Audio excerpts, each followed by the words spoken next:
Hello everyone, welcome back to Lucky Loaders 15, and in this video I'll be giving you my 3 tips for tomorrow's racing. Before we get stuck into that, just a couple of things I just want to announce. First of all, if you haven't done so already, make sure you hit the links in the description box below, because I've recorded a brand new episode of the In the Saddle podcast today with Mark Karosky and former jockey Paul Calhan. Paul joined us last week for the Champions Day podcast, where we went through the card at Ascot and we had some good results in the end. We recommended you to lay Stradivarius. I put up Glenshill, and also as well Paul put up Paddy. So we had some nice winners on that show, and we've done one for this weekend's racing where we've got the return of Cheltenham, as well as some good action at Doncaster, Newbury, and also as well we took a look at the card at Aintree on Sunday. So yeah, some good races coming up over the next few days, and if you want to hear my thoughts and feelings on it, just make sure you click in the description box below. We've got all the podcast platforms covered, including the likes of iTunes, SoundCloud, Spotify. So if you listen to your podcasts on one of those platforms, make sure you hit the links in the description box below. But before I get into the tips for tomorrow as well, I quickly just want to recap on how our selections performed today. In the end, we did come out with a small profit in the end. We had another nap winner, so that's 3 winning naps on the bounce. We had Locker Room Talk at 7-1 on Sunday. And then yesterday as well, we had another winning nap with Staghorn, and today Whitehaven did the business for us. We advertised him at 3-1. He was really well fancied, strong in the market all day, and he absolutely bolted up at Yarmouth, so it was another good result for us there. And then also as well, we had Nefarious, our long shot of the day, drifted out to a bit of a price in the end at 12-1, and if you got the best odds on that, which I'm sure a lot of you would have got a nice little bit of each way money there. So it's been a good day for us today, and fingers crossed we can take that into tomorrow's racing. Just the 3 tips tomorrow. I thought tomorrow was quite tricky, really. There's going to be a lot of rain around tomorrow across the UK, so the ground conditions at some of these courses could potentially change. So yeah, definitely keep an eye out on the Gowran descriptions tomorrow, because I think some of the jump courses, especially the likes of Hereford and Fontwell, the ground is likely to change. So yeah, make sure you keep an eye out on the weather. And we've got 3 tips, like I said, tomorrow, and actually they're all going to be coming at us thick and fast within the space of 45 minutes. So let's get stuck into them, and we're going to be going with our next best tomorrow to kick things off with in the 245 at Newmarket, with a horse called Oman for Adam Kirby and Rafe Beckett. You can currently back him at 4-1. Now this horse has definitely been improving this season. He's only had 3 starts, and he makes his debut tomorrow in a nursery off a mark of 85. Now if we look through some of his form so far, probably a standout piece of form is when he finished in 2nd place at Goodwood on soft ground, just going down fighting to eventual Group 3 winner Lone Eagle. Now Lone Eagle's form looks pretty nice. Lone Eagle went on to win a nice handicap, a nice nursery at the St Ledger meeting at Doncaster back in September, and then obviously he went on to win at Newmarket, winning the Group 3 Zetland Stakes. So that form looks particularly strong. Also as well, the run at Haydock last time wasn't bad. If you've seen the race replay, you'll know that this horse, yes, he did get a bit outpaced at one stage, but he was staying on really strongly in the closing stages, and I think he just bumped into a good horse that day from the Godolphin yard.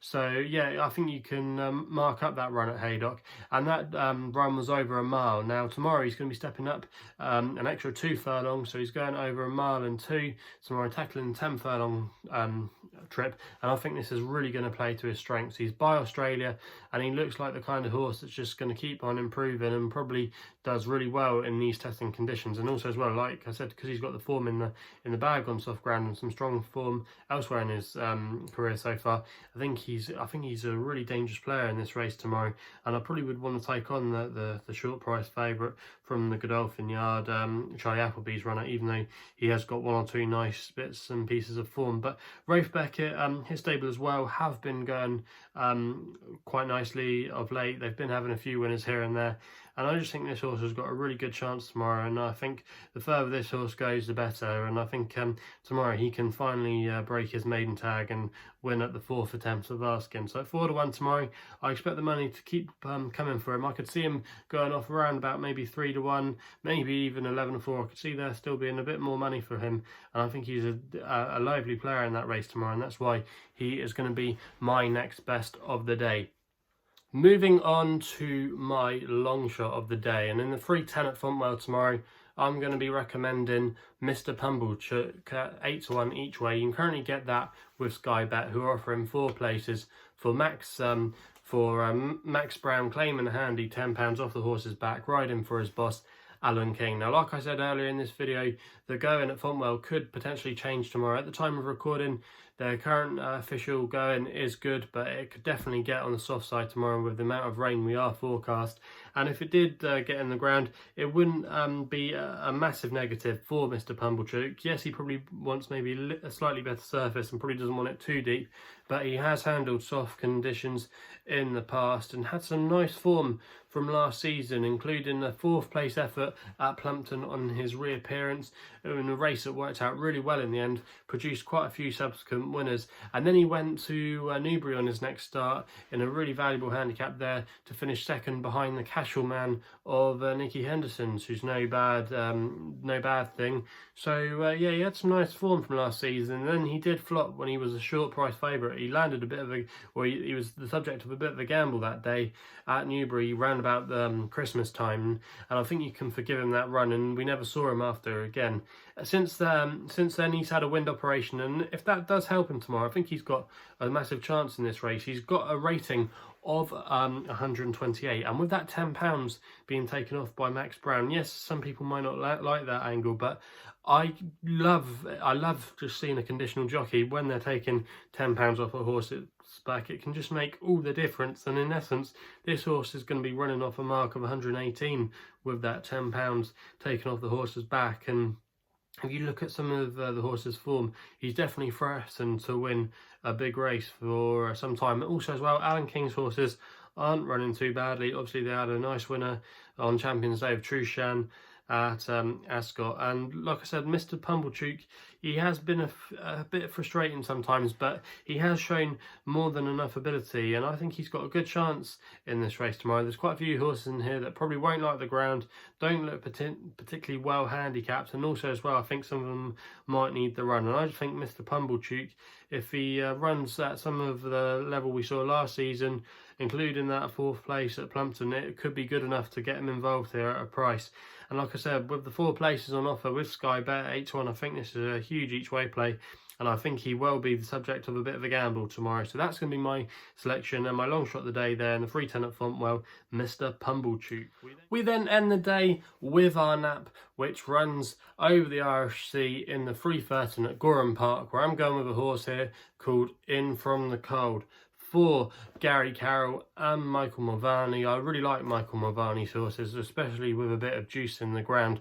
Now this horse has shown quite a lot of ability this season, and last time we saw him he ran in a better race than this at Limerick, where he finished in 2nd place. Now the form has worked out not too bad.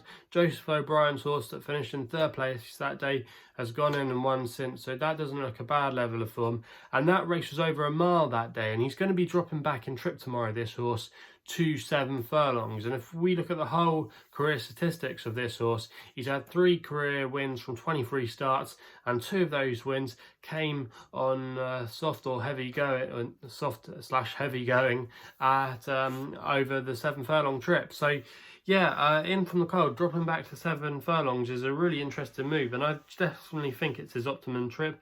There's a few horses in here that maybe you might also fancy because they'll be able to handle the conditions and possibly could have a little bit more to offer, but I just think In From the Cold at this trip is a force to be reckoned with. He's got not a bad draw as well. He can be drawn towards the inside in stall 1, and we know he loves these conditions, and for me, I think if he replicates that run like he did at Limerick, he's going to be a major player in this race tomorrow, and I think he represents a little bit of value there at 9-2. I think tomorrow, come post time, he could be favourite for this race. So for me, I think there's a good chance of him getting his head in front tomorrow and notching up a 4th career success. Really quite keen on his chances tomorrow, and fingers crossed he can give us a 4th win in a row. So that is it for this video. If you're enjoying them, please remember to give us a thumbs up. Also as well, if you haven't subscribed here to my YouTube channel, please remember to hit the subscribe button. I really appreciate all the support you give me. If you want to follow me on Twitter, you can do, where my handle is at LuckyLoader15. And if you want to find out a little bit more about myself, my website is www.chrisloaderracing.co.uk. So please gamble responsibly. Hopefully we can have some winners tomorrow, and we'll be seeing you soon.